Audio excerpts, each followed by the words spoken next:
Welcome to Cougar Mountain Software Denali Essential Training.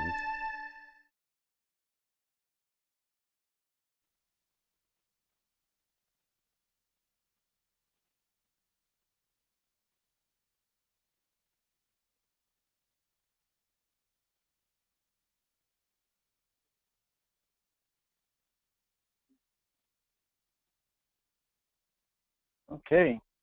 Well, I think, ladies and gentlemen, we're going to go ahead and get started. Again, this is Ben Cornett here at Cougar Mountain Software. And Jim, we can see you on screen. Hopefully everyone can see the screen okay. Welcome.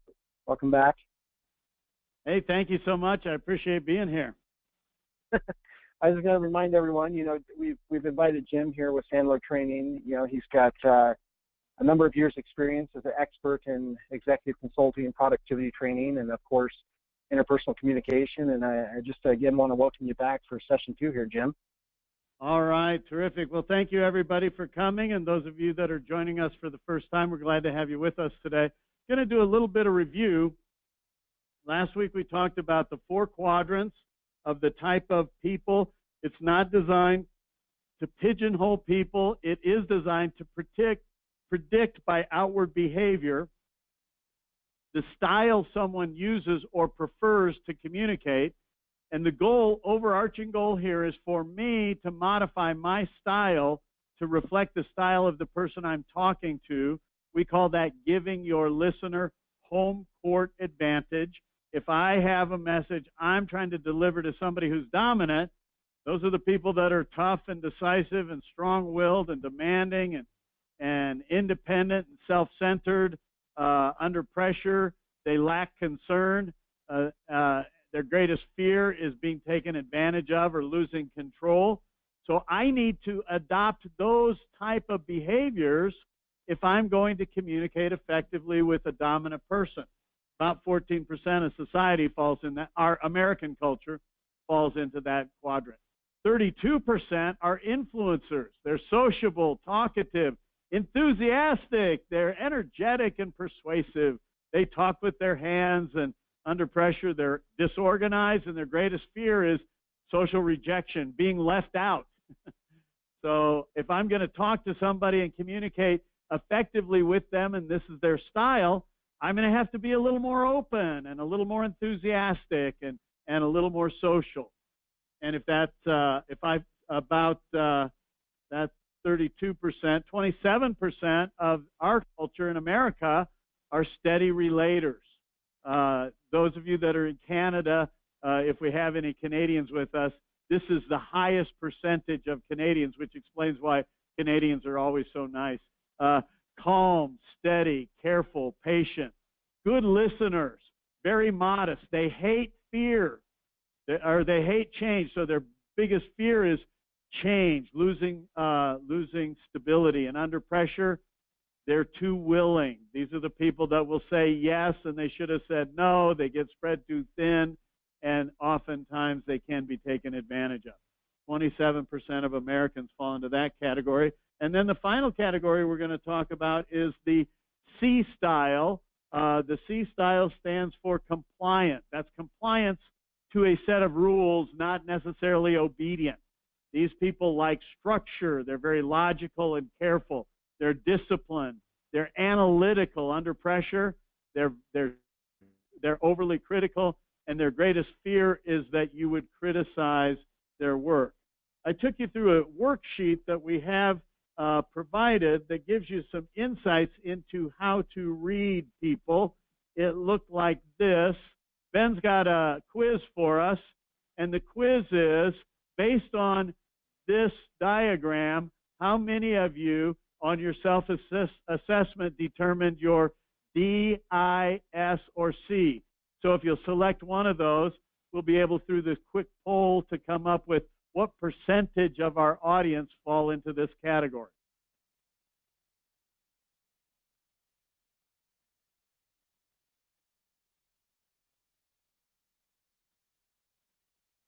Just click on the button next to which of those attributes you think replicate you most closely: dominant, influencer, steady relator, or compliance. Ben, do I need to give him any other instructions than that? No, no, we're good. In fact, I'll looks like everyone's had a chance to vote. I think there's a couple more still have an opportunity, but we'll go ahead and share the results here. All right, cool.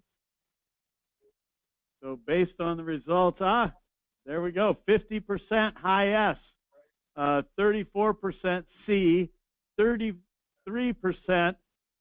I wish I'd have done this first time last session. I'd have changed my style a little bit. My style is very dominant, so I'm actually appealing to none of you. The influencers, they want to be entertained, right? You got to keep my attention. The steady relators, they want consistency, stability. They don't want fluff. Don't lie to me. Those S's, they have a very acute BS meter, so they can smell a fraud miles away. And those high C's, they don't like guesses, they want facts. So very interesting. It's not uncommon in a group of people or an association to have the majority of the people who are in a customer service role being in that high S role. So what we're going to cover today is we're going to work on getting a deeper dive, a deeper understanding of each of these styles. And we're going to start with the D style. So these D styles, there are some things that we need to be aware of regarding what. Let me make sure I'm on the right page. All right. So when we talk about overuse, this is what happens if you overuse your dominance. Irritability, black or white. We talked last time about if you're following the political election. It's an election between two D-style people. And under pressure, they react in different ways, but overused, generally speaking, they may exceed their authority. They may be motivating others by fear, typically poor listeners, insensitive, and oftentimes self-centered. So if I know, for example, that my boss or business partner is high D, and I'm seeing these kind of behaviors, I'm able to say to myself, it's not an attack against me. This is just how they react either under pressure or if they take their dominance and they overuse it. The greatest source of stress is when they lose position and their cause of stress is being taken advantage of. So you can sense that stress by just noticing the natural emotional response, which is anger. And the best way to alleviate that stress is to give them an opportunity to take control. So if you're communicating with a D style, it's important that you let them feel like they're winning without you losing. They define winning by others losing, so they need to feel like they're winning. But if you let them win carte blanche, you're taken advantage of, and it is not a pretty picture. So what we recognize and recommend with D styles is think of it this way. If I have someone who's aggressive, my mission is to match the intensity of their emotion without falling into the trap of being too emotional. And then the final thing we want to look at with these D styles is their listening and learning style. They're bottom line listeners. They're going to want to get to the end of this movie.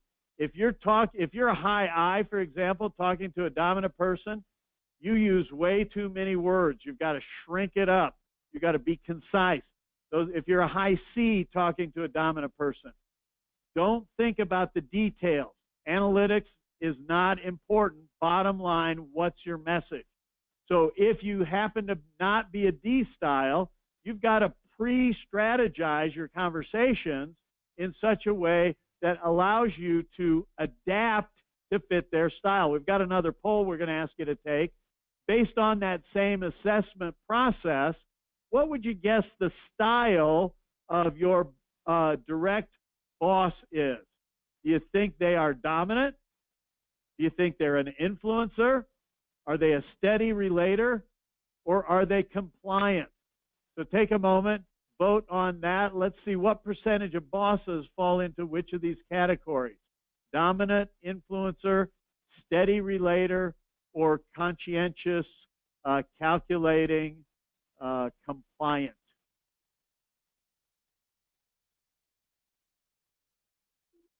Once everybody's had a chance to vote, we'll compile the results. Yeah, it looks like we've had everyone come in. We'll share the results here. Interesting.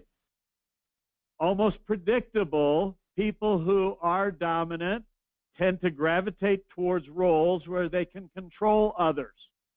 So they don't want to be controlled. They'd rather be in control. So they tend to rise to the top. Does that mean dominant people are good bosses? Not necessarily. So the secondary there is those C's. One of the important roles that a boss has is measuring and managing. So when you're communicating with these D styles, use these kind of phrases that we see here on this slide. As I said earlier, got to let them feel like they're winning. So let's talk about those I styles. These are the influencers. If you see them under pressure, they're going to be impulsive. They'll talk too much. One of their strongest emotions is overly optimistic. You can be facing a problem, and they will always see that silver lining. They can be a little bit too trusting, and they lack the ability to listen. These people of the four styles detest silence the most. So if there's silence, they will race to fill it with words. If you think about the stress and styles, cause of stress is if they're ignored, they don't feel like they're being focused on enough. Signs of stress, they may laugh when laughing is inappropriate. They may talk a little bit too much. They may be a little bit too, as we said earlier, optimistic. So how do I alleviate the stress? I got to give them the opportunity to move around. In a meeting like this, 20 minutes is about ideal. Any more than that, you're going to lose them because they have a short attention span. When we look at their listening style, they talk too much, so be prepared to interrupt them. If you're having a meeting with an influencer, they're going to want to talk about anything but work, so you need to do something like this. Hey, why don't we get started? I want to make sure we have enough time for our meeting. So you got to interrupt because they may not be paying attention to you or paying attention to details. By the way, they're very easily distracted. If you want to approach them in a way that is appealing to them, I'd like to hear your opinion. Could we speak about some different alternatives? Keep the conversation moving, keep it vital and lively. That's how you win over these influencers. So let's talk about our steady relators. The steady relators tend to get bogged down in the status quo. They don't want change. So if you're working with a team of steady relators, what you want to do, if you're going to make a change, you've got to give them plenty of time to get comfortable with it. So if we're going to make a change in our organization, and I have the makeup of this group today, I would announce it 2 months in advance. Hey, we're thinking about doing X, Y, Z. Want to get your opinion about it. 6 months in advance. Now that we've had a chance to think about it, give me some feedback. 4 months in advance. We're getting a little bit closer towards, so you have this countdown clock that allows them to be able to take on the change appropriately. Of the four styles, they tend to be the most stubborn. If we look at causes of stress, we mentioned change. One of the things to alleviate stress is give them plenty of time to plan. They don't like conflict. So if you are an intense person, you've got to soften it down. You've got to be very nurturing. These people are very nurturing people, and they value people who value people. If you don't value others, they won't value you. Their style of listening is they are very good listeners. However, we don't know it because they're not very expressive. They don't show their emotions. So those of you who are high S, I want you to think about this. When you're communicating with someone and you're listening, your face says nothing and your mind is taking it in. So I want you to work on verbalizing what you're hearing. And you can play things back. I'm hearing you say, not a lot. Say, that's interesting. I like that point. Let the other person know that you are listening, and be very intentional in the signs that you send that say what you're telling me is important. So if in focusing on communicating with that S style, if you're dominant, you're going to have to work on asking them those kind of how questions that will help better identify. And let's land lastly on that C style, the compliance style. So the compliance style, when it's overused, they go back to details. They overanalyze. They'll get stuck in what we call analysis paralysis. They will be the ones that are the natural fact checker. My wife's a high S. I'm a high.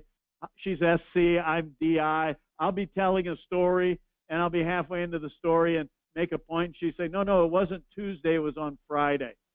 And I'm thinking, okay, Friday. And then I go on with my story, and I say something else, and she says, no, it didn't happen quite that way, right? So she's the fact checker.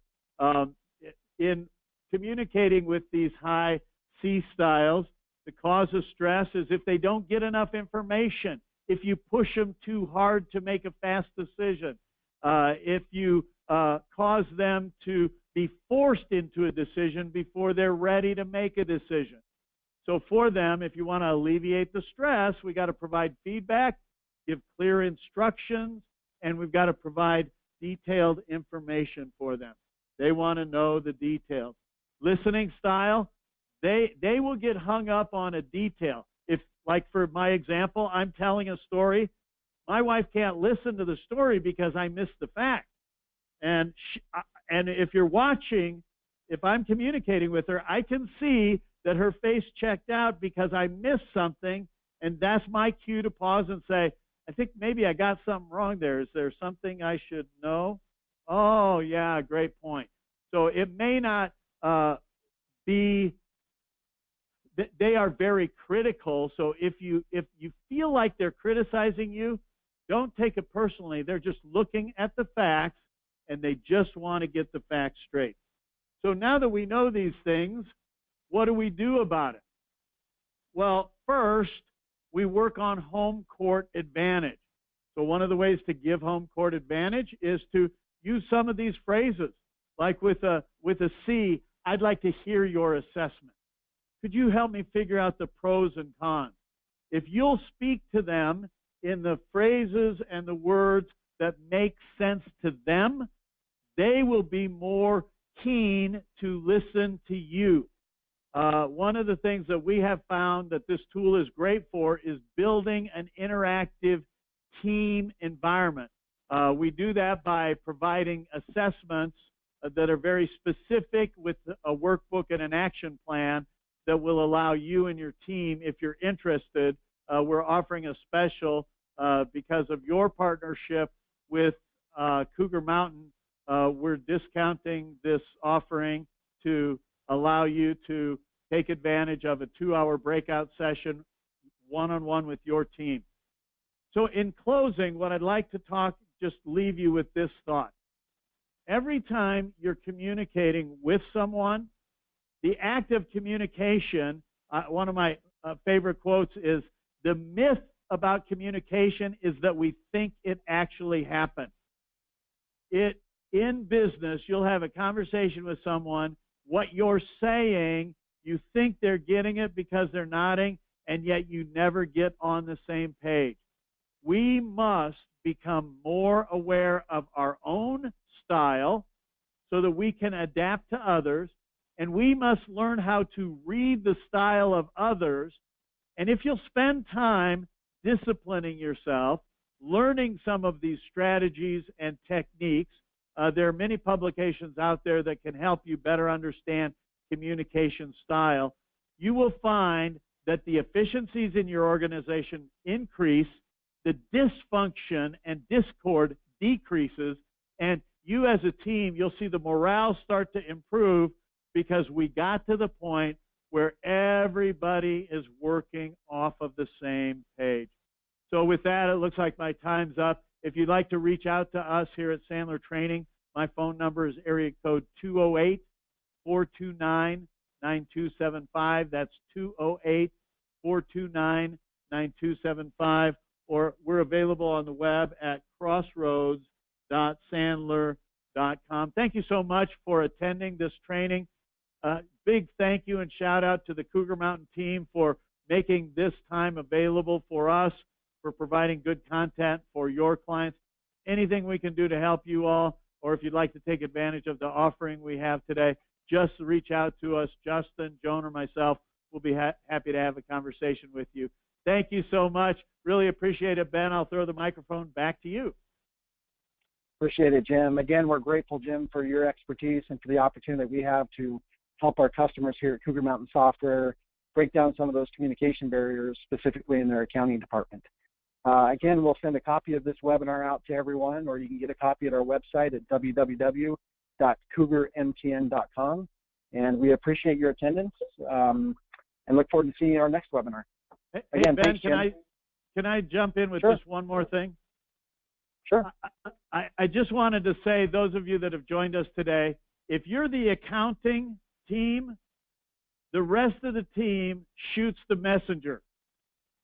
You bring bad news, and it'll feel like they're blaming you.